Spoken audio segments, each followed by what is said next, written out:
дар шаҳри Москваи Федератсияи Россия якумин мусобиқаи кушоди варзишии гӯштингирӣ ки яке аз суннатҳои қадимаи тоҷикон ба ҳисоб меравад, миёни паҳлавонони халқатҳои гуногун баргузор гардид.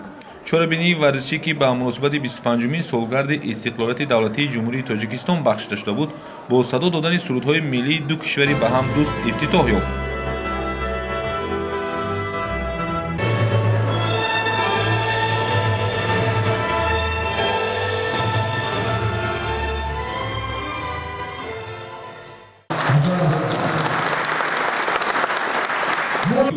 дар оғози мусобиқа мушовири сафорати ҷумҳурии Тоҷикистон дар Федератсияи Россия Сарвар Бахтӣ, раиси ташкилоти ҷамъиятии минтақавии Нур Алимаҳмад Боймаҳмадов, намояндаи департаменти муносибатҳои байналмилалӣ ва байниқавмии ҳукумати шаҳри Москва ва дигар меҳмонон ба сухан баромада, ба гӯштингирон ва алоқамандони ин намуди варзиш барору муваффақият таманно карданд.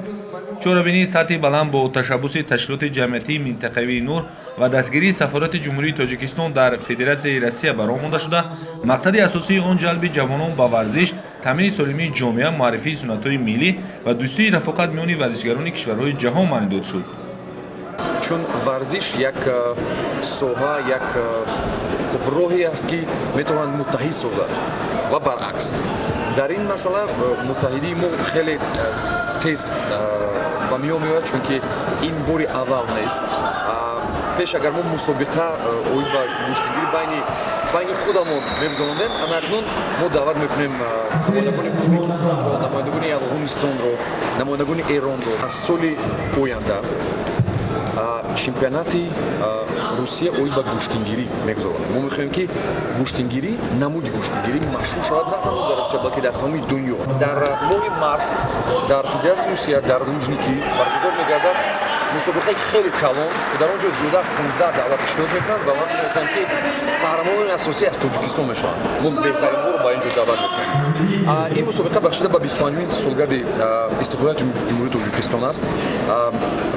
пеш аз ин мо мусобиқаи волейболро гузарондем бахшида ба рӯзи сарқонуни ҷумҳурии Тоҷикистон. хуб мақсад ки мо нигоҳ накарда ба оне ки аз ватан 3800 километр дур ҳастем, лекин мо кӯшиш мекунем ки фарҳанги худро, варзиши худро ба қабли интегратсия диҳем, ба қабли кӯчонем ба дигар давлатҳо нишон диҳем. барои ҳамин ҷамъияти Нур аз назар дур аст, лекин ба дил наздик аст. дар ин мусобиқаи кушоди варзишии гӯштингирони синни 18 сола то 35 сола иштирок намуданд. паҳлавонон аз рӯи вазнҳои гуногун 55 то 95 килограмм ба майдон даъват шуда, миёни ҳам қуввоозмоӣ карданд. баҳогузории доварон низ ба таври шаффоф сурат гирифт. мусобиқаи кушод ки таблиғи яке аз суннатҳои миллии тоҷикӣ, яъне гӯштингирӣ интихоб гардид, аввалин маротиба аз кишварҳои зиёд паҳлавононро ҷамъ овард.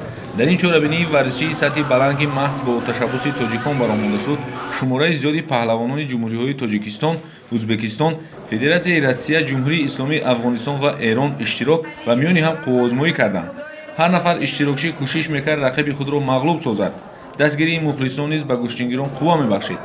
дар охир ба ғолибон ва фаъолони иштирокчӣ медалҳои ташкилоти ҷамъиятии минтақавии Нур ва ифтихорномаҳои сафорати ҷумҳурии Тоҷикистон дар Федератсияи Россия тақдим карда шуд. бахши фарҳангии чорабинӣ низ мақбули тамошобинон гашт. духтарони тоҷик бо бобар намудани либосҳои миллӣ, рақсҳои мавзун намуда, хотири ҳозиринро шод гардониданд.